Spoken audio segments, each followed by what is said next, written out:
इस क्वेश्चन में क्या रहा है कि consider the electric circuit consist of the coil of negligible small inductance. ये कॉइल है, इसके अंदर कोई इंडक्टेंस नहीं है। कंसिस्टिंग ऑफ इतना turns with the surface area of single loop is इतना। ठीक है, तो नंबर ऑफ टर्न्स जो है लिख लें आप, that is 10। Cross section area S is 10 centimetre square.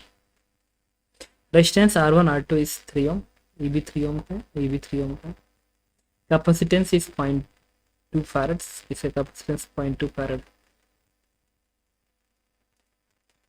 And inductance is 1 Henry. Connected as shown. At the moment t over 0, the magnetic field parallel to the axis of coil is switched on. मतलब इस coil के parallel एक magnetic field था जिसको switch on करते हुए B is 0 until the maximum value of 1 Tesla. The induction of magnetic field start growing linearly. मतलब magnetic field जो है इस तरीके से अंदर की ओर बनती है, तो इस कॉइल का जो मैग्नेटिक फील्ड है ऊपर को आ गया, starting from 0 until growing linearly starting from 0 until the maximum value of 1 Tesla. The induction of magnetic field start growing linearly starting from 0. और इतना millisecond further the induction of magnetic field remain constant.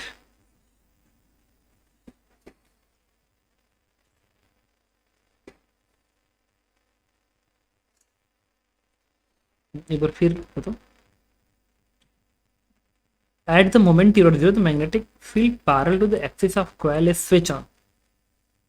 The induction of magnetic field start growing linearly. मतलब इसको तुमने पहले इस magnetic field तुमने इसमें magnetic field on किया तो इसके अंदर इंडक्शन आया, वो 0 के बाद मैक्सिमम वैल्यू 1 टेस्ला तक इंक्रीज किया लिनियरली।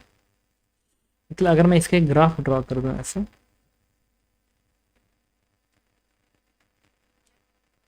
P वर्सेस T का, तो उसके बाद एक कांस्टेंट हो जाता है एंड द टाइम इज कितना आ रहा, 10 मिली सेकेंड। और ये है 1 टेस्ला का। देखिए हमें ये जाना एक्चुअल में ये सुपर कंडक्टर है बेसिकली, क्योंकि इसके अंदर ना कुछ भी नहीं है, ना रेजिस्टेंस ना कुछ है, that is the super conductor. Super conductor का खासियत होता है अपने फ्लक्स को कांस्टेंट रखना। तो ठीक है, मिली सेकेंड भी बहुत ही कम वैल्यू है ना, ये मिली सेकेंड भी बहुत कम वैल्यू है, तो तुम कह सकते हो कि कुछ समय बाद इसका फ्लक्स 1 टेस्ला हो जाता है। That means external magnetic flux जो रहा होगा वो 1 टेस्ला ही रहा होगा, जो स्विच ऑन किया 1 टेस्ला रहा, और बाद में इस कंडक्टर से फ्लक्स का बढ़ना बंद हो गया, फ्लक्स कांस्टेंट कर दिया। जो पहले 0 था बाद में 0 कर दिया। कैसे भाई, इंडक्शन की वजह से फ्लक्स ऊपर को आएगा, समझ रहे हो ना? यस सर, समझ रहा हूँ। दैट मीन्स इस जो बाहर का फील्ड लगा है उसकी वैल्यू 1 टेस्ला होगी। Find the current to the resistance R2 at the moment of the time t1 को सिलेक्ट। ठीक,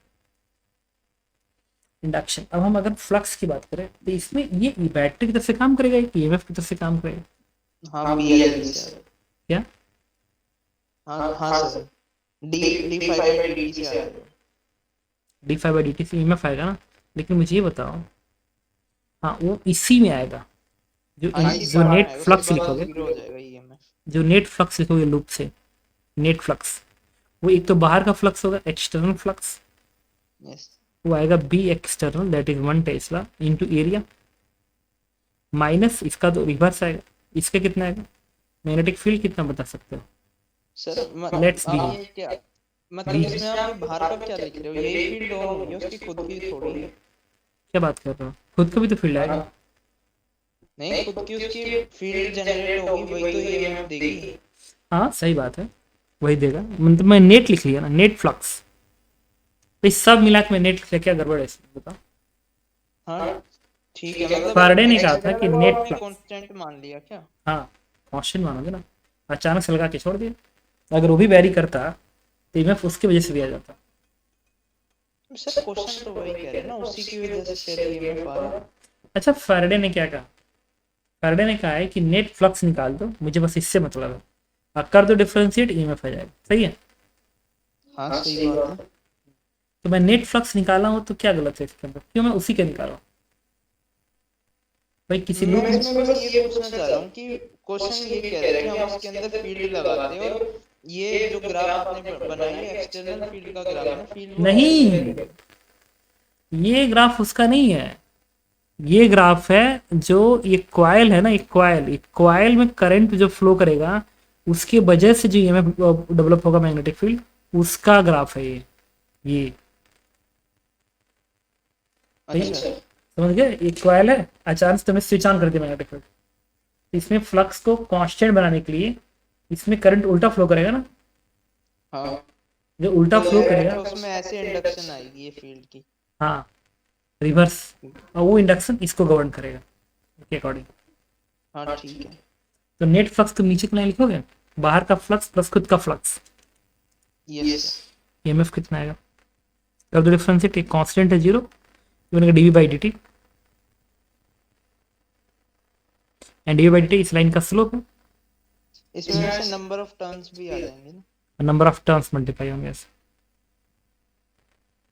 तो ये ईएमएफ की वैल्यू कितनी है बताओ तो, डीवी इस लाइन का स्लोप क्या हो जाएगा 1 अपॉन 10⁻⁻³ ये बनेगा 1/this एरिया, तो एरिया रहना, एरिया दिया गया क्या 10 सेंटीमीटर स्क्वायर। 10 सेंटीमीटर स्क्वायर दिया, तो 10 सेंटीमीटर स्क्वायर है मतलब -4, ठीक है, yes sir. Into N number of turn कितने हैं, 10 ही होंगे, एक बार बैक करके देख। नंबर ऑफ टर्न 10 है, अभी वैल्यू कितने आएगा बताओ तो, ये -2 आई थिंक 1 बन जाएगा, ईएमएफ इज 1। अब हमको ये पूछ रहा है कि ईएमएफ 1 है, अब पूछ रहा है कि current through the resistance R2 ये है ना, तो इससे तो कोई मतलब ही नहीं है, तुम इस सर्किट को आपस में ले लो, तो इस सर्किट का मैं आपस में लेता हूं तो इसके ये एक बैटरी तरह से काम करेगा, अगर ये बैटरी तरह से काम करता है और इसकी हाई पोलैरिटी तुम ऊपर ले लेते हो, ऊपर ले लेते हो ऐसे,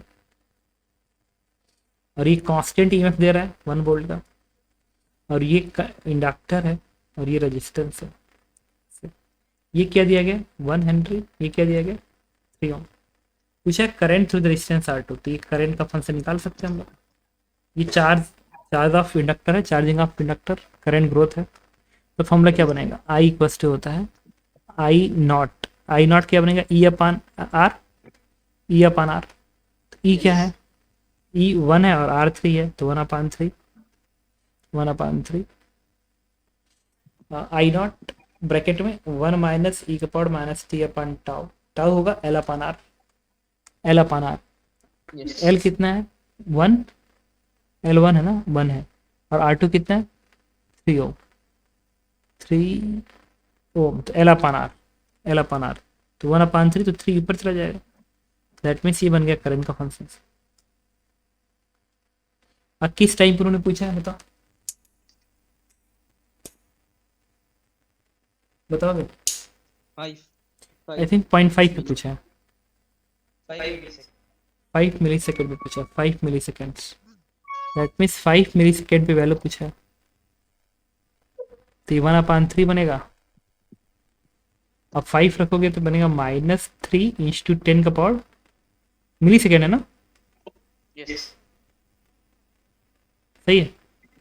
यस। अच्छा एक और चीज, ई का पावर माइनस ई का पावर एक्स का इक्वेशन होता है 1 - x + x² upon factorial two up to बनता है, यस अब इसको नेग्लेक्ट कर दो, आएगा ना, क्या प्लस आपने e को e की पावर x लिया है ना, प्लस हाँ, आएगा उधर। यहाँ पे प्लस आएगा, हाँ पूरा प्लस, हाँ ठीक है, तो हायर टर्म को नेग्लेक्ट कर दो तो बनेगा 1 + x, तो यहाँ पे लिखेंगे 1 + x, तो आएगा I = 1/3 1 माइनस, एक्स पे जब ये माइनस प्लेस करोगे तो बन जाएगा 1 - x, तो 1 माइनस करोगे तो प्लस बन जाएगा, ये बनेगा सीधे ये 15 × 10⁻³ कैंसिल आउट हो गया, ये क्या बचेगा 5 × 10⁻³ that means 5 milli ampere, yes. It's answer is ये पार्ट। बी पार्ट में कह रहा है कि what is the net charge passing through the resistance R2। R2 में नेट कितना चार्ज पास करेगा। हाँ जैसे इस क्वेश्चन में कह रहा है कि what is the net charge passing through the register R2। R2 से टोटल कितना चार्ज पास करेगा, टोटल कितना चार्ज पास करेगा। ठीक है, तो इसके लिए R2 ये है,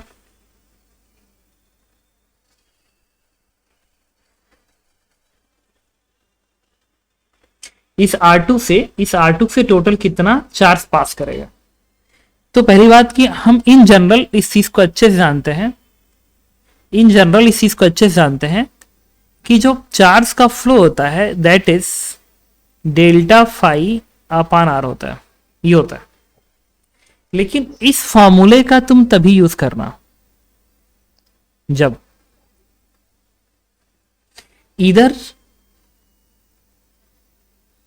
इधर एक्सटर्नल फील्ड हो या इंडक्टर हो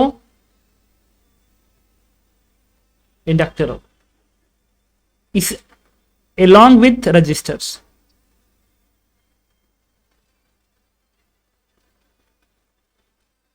ये एंड नो बैटरीज, किसी भी हालत में बैटरी नहीं होनी चाहिए। ऑल्सो नो बैटरी प्रेजेंट,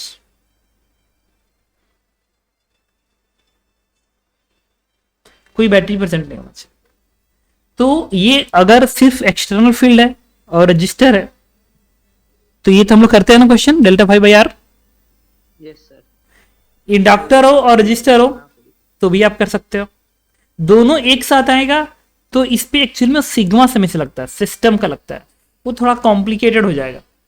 ठीक है, तो क्योंकि सिग्मा समेशन लगाने के बाद ऐसा नहीं कि हम नहीं कर सकते, फाइनल पूरे सिस्टम का फ्लक्स माइनस इनिशियल सिस्टम का फ्लक्स डिवाइड बाय आर करेंगे तो आंसर आ जाता है, बट बैटरी प्रेजेंट नहीं होना चाहिए। तो उसमें कभी कभी मिस्टेक हो सकता है तुमसे, तो उस मिस्टेक से बचने का तरीका क्या है कि जहां पे मैं श्योर हूं लगाने के लिए वहां पे लगाऊं और जहां पे श्योर नहीं वहां पे नहीं लगाऊं। सही कर रहा हूं। Yes sir. तो फिर बोला delta Q equals delta phi by R, that means इधर एक्सटर्नल फील्ड हो या इंडक्टर हो, ठीक है, विथ रजिस्टर, रजिस्टर इसके साथ हो या इसके साथ हो, दोनों साथ चलेगा, बट बैटरी नॉट प्रेजेंट। अब इस क्वेश्चन में देखना, इस क्वेश्चन में जब इंडक्टर है और ये कॉइल एक साथ आ गया, एक्सटर्नल फील्ड एक साथ आ गया, थोड़ा सा कॉम्प्लिकेटेड हो गया। तो कॉम्प्लिकेटेड क्वेश्चन को सॉल्व करने का तरीका क्या है, एकदम बेसिक से सॉल्व करो, नहीं करंट का फंक्शन निकालेंगे फिर करेंगे इंटीग्रेट, आंसर आ जाएगा। अब जो करंट का तुमने फंक्शन निकाला इस बैटरी के ऊपर, द टाइम इंटरवल 0 से 10 सेकेंड तक, 0 से 10 सेकेंड तक जो करंट का फंक्शन था, मतलब यहां पे मैं लिख लिया 0 to 10 मिली सेकेंड तक करंट का फंक्शन था I equals to I naught कितना था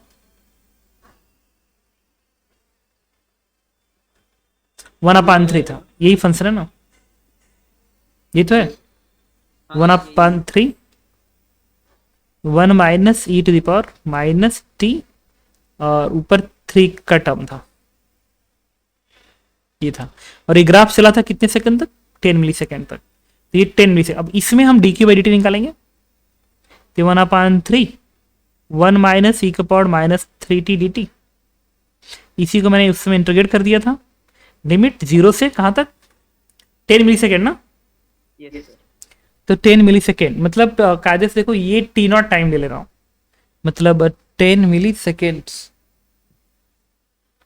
तो यहां पे 10 मिली सेकेंड को टी नॉट लिख लो, t naught is 10 milli second, बाद में इसकी वैल्यू प्लेस कर देंगे। अब करो इसको इंटीग्रेट, तो डेल्टा क्यू की वैल्यू आएगी 1/3, that means T not upon 3, सही है। Yes sir. माइनस इसका इंटीग्रेशन क्या बनेगा, ई टू द पावर प्लस में जाके और नीचे 3 आ जाएगा, 3 आ जाएगा और टी बनेगा ना, यस सर, -3 टी नॉट और इसमें -1 भी कर दो, -1 क्योंकि ये लिमिट 0 प्लेस करेंगे, है ना। यस मतलब 3 भी आएगा, -1/3 होल में -1 करो। ये बनेगा, ठीक है। यस।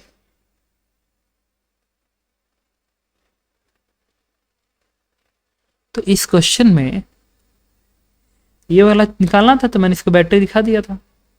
Yes sir. तो 10 मिली सेकेंड तक क्या हुआ, ईएमएफ रहा। तो ये बताओ मुझे, ये वैल्यू कैलकुलेट हमने किया था तो 0 आई थी ना। हाँ 0 आई थी। अच्छा ओके, ये 0 इसलिए आई थी क्योंकि ये फंक्शन जो है ना, ये 3t0 is very very small, t0 is milli second ना, तो हमने बायनोमियल एक्सपेंड कर दिया था, क्यों। Yes sir. तो ये बनेगा इसका एक्सपेंशन क्या आएगा, प्लस मतलब ये माइनस में ही रहेगा, -3t0। -3t0। 1 आएगा जहाँ पर आपने वो t0 लिखा है, 1 -3t0। ये 1/3 मैंने बाहर निकाल लिया, हाँ और यहाँ पे क्या लिखोगे, मतलब आपने 1 -3t0, ये आएगा ना। ये हाँ और ये -1 ऐसे आएगा, क्यों। Yes sir. तो ये तो वैल्यू अपनी 0 आई थी ना। हाँ 0 ही आई थी। तो 0 क्यों नहीं आ रही है। ई के तो इसमें क्या करना था, हमने कैलकुलेशन मिस्टेक कर दी। ये 1/3 बाहर ले लेंगे, नहीं, इस 1/3 को बाहर ले लो,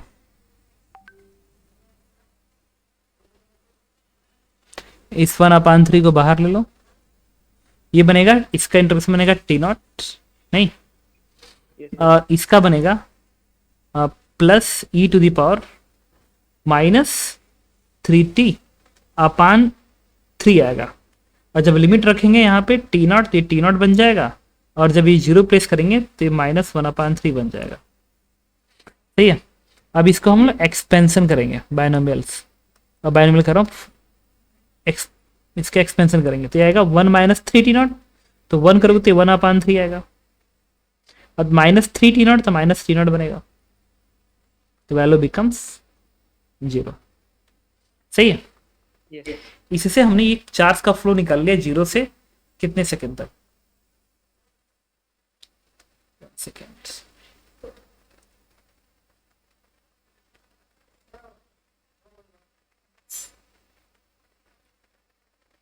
तो इसके बाद ये आ गया। इंटरप्रेट क्या कर सकते हैं, मतलब उसमें नेट चार्ज 0 हो गया। हाँ, नेट चार्ज 0 हो रहा है, इसका रीजन देखो क्या है, जो मैं यहाँ पे मुझे बात समझ में आ रही है जिसकी वजह से हो रहा है, वो ये है कि ये इंडक्टर, ये सिर्फ प्योर इंडक्टर है। प्योर इंडक्टर क्या कर रहा है, प्योर इंडक्टर अपने क्रॉस फ्लक्स चेंज होने, ये प्योर इंडक्टर है। तो यहाँ पे ये क्या कर रहा है, ये भी एक इंडक्टर है, तो ये इस इंडक्टर में भी नेट फ्लक्स 0 था, इसमें भी नेट फ्लक्स इनिशियली 0 था। जब तुमने मैग्नेटिक फील्ड स्विच ऑन किया ना, तो इस इंडक्टर से फ्लक्स लिंक हुआ, वो करंट को ऐसे फ्लो करवाया। तो इसमें क्या हो रहा है कि ये जो क्या कर रहा है, ये इसको अपोज कर रहा है, मतलब इसकी फील्ड लाइंस, इसका फ्लक्स इंक्रीज कर रहा है ना, हाँ इसका फ्लक्स इंक्रीज कर रहा है, तो इंक्रीज कर रहा है तो ये अपोज करने की, लेकिन इसका फ्लक्स इंक्रीज कर रहा है, बस यही मुझे समझ में आ रहा है, यस सर। इसका फ्लक्स इंक्रीज कर रहा है। मतलब बड़ा इंपॉर्टेंट टर्म है, क्योंकि इसमें करंट का फ्लो तो हुआ नहीं, बट फ्लक्स लिंक नहीं हुआ। फ्लक्स लिंक मुझे लगता है इसमें कुछ ऐसा होगा मेरे ख्याल से कि आधे टाइम तक फ्लक्स मतलब ना, चार्ज पॉजिटिव जाएगा और फिर आगे।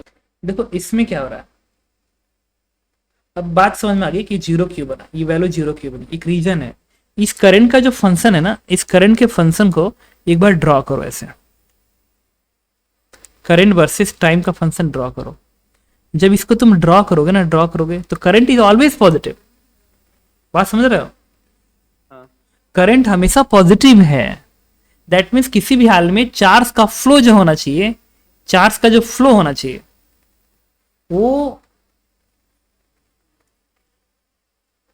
मतलब 0 तो एटलीस्ट नहीं होना चाहिए, एग्जैक्ट 0 नहीं होना चाहिए, लेकिन टाइम इंटरवल बहुत कम है ना, ये मिली सेकेंड में चल रहा है, मिली सेकेंड में चल रहा है, टाइम इंटरवल इतना कम है कि वैल्यू अप्रोक्सीमेट क्या हो जा रही है, जीरो हो जा रही है। मतलब चार्ज फ्लो ही नहीं कर पा रहा। हाँ, मतलब फ्लो नहीं कर पा रहा, क्योंकि ये जो एक्सपोनेंशियल फंक्शन है ना, ये जो एक्सपोनेंशियल फंक्शन है ये वाला, हाँ ठीक है, अगर ये टी अप्रोचेज जीरो हो जाए, सुनते रहना, अगर ये टी अप्रोचेज जीरो हो जाए तो वैल्यू 1 आ रही है, तो 1 - 1 0, करंट अप्रोचेज जीरो कर रहा है।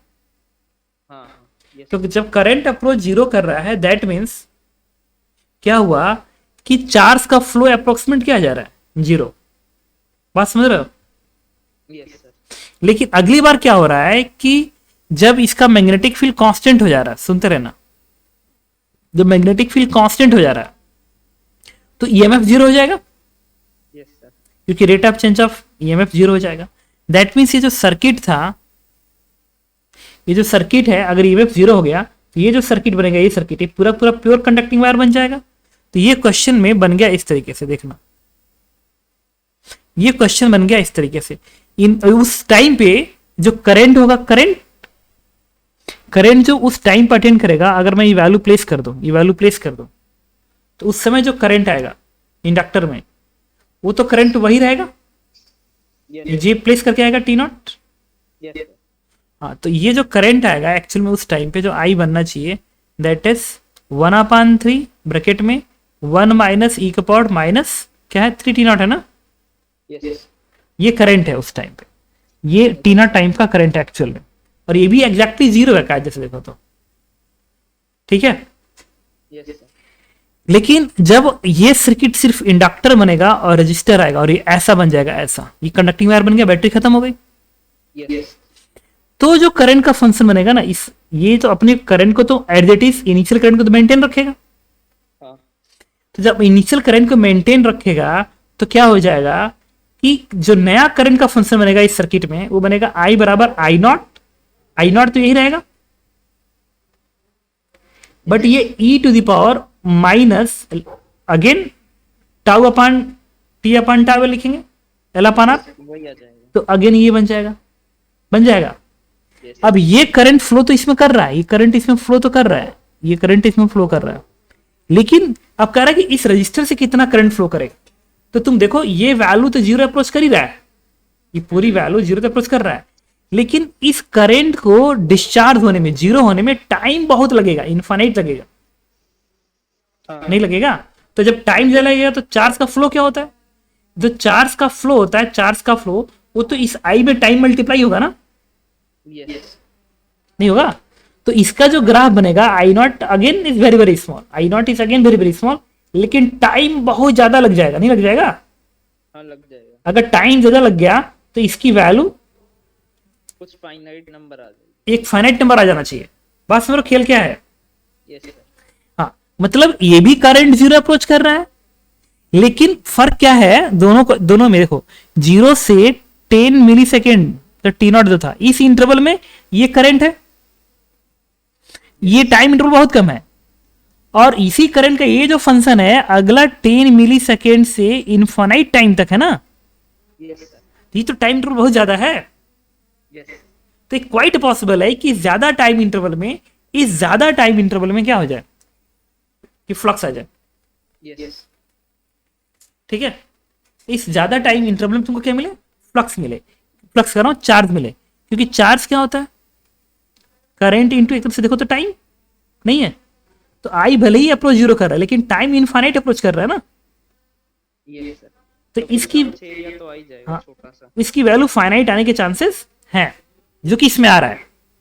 बट अगर यही टी अप्रोचिंग जीरो होता तो ये वैल्यू क्या हो जाती, zero. And this is the reason कि शुरुआत के 0 से 10 मिली सेकेंड में इससे करंट नहीं, चार्ज ज्यादा नहीं फ्लो कर पाया, कुछ समझ रहे हो। yes sir, और बाद के जो टाइम इंटरवल है उसमें ज्यादा फ्लो करेगा, क्योंकि ये जो इंडक्टर है बाद के उसी करंट को ज्यादा समय तक क्या कर दिया, मेंटेन कर दिया, समझ रहे हो। समझ रहा हूँ सर, तो अब इसको हम लोग क्या करेंगे, अगेन इंटीग्रेट करेंगे dq बाई dt। अच्छा, एक इस चीज को तो हम ऐसे भी निकाल सकते हो, देखो इस पूरे सर्किट में सिर्फ इंडक्टर है, yes sir, तो मैंने कहा था ना कि यह जो फार्मूला है अभी इधर इंडक्टर हो या एक्सटर्नल फील्ड हो विथ रजिस्टर, ये लगा सकते हैं, यस सर। तो ये लगा लो, बेकार में इंटीग्रेट करने से बेटर है इसे लगा लो। तो हम क्या करेंगे, इनिशियल फ्लक्स लिखेंगे, फाइनल फ्लक्स तो जीरो बनेगा ना, क्योंकि करंट जीरो हो जाएगा। इनिशियल फ्लक्स क्या बनेगा, एल इंटू इनिशियल करंट, मतलब आई नॉट की वैल्यू कहाँ गया, ये वाली वैल्यू नहीं, यस सर। तो ये बनेगा 1/3 1 माइनस ई का पावर -3 टी नॉट, यही ना। यस सर, 10 आ जाएगी। ये वैल्यू कितनी जाएगी, 10 मिली। एल की वैल्यू कितनी है, 1। एल इज 1, एल की वैल्यू 1 है, एल की वैल्यू 1 है तो 1/3 बनेगा, और इसको एक्सपेंशन कर दो क्योंकि टी नॉट बहुत कम है, तो ये कितना बनेगा, 1 से 1 कटेगा, ये बनेगा 3 टी नॉट ना, 30। हाँ। सही है, yes sir. And that is T not, and T not कितना था 10 मिली, यस। तो 10 मिली, लेकिन ये वेवर में आएगा, ठीक है ना। यस। तो क्या होगा, चार्ज का फ्लो डिफरेंस इसका इसका, तो 10 into in power -3 divide by resistance, that was 3, the answer becomes 3.3। 3.33 yes. Milli coulomb, and this was the answers. बात समझ में आ रहा है, yes sir. And that will answer with,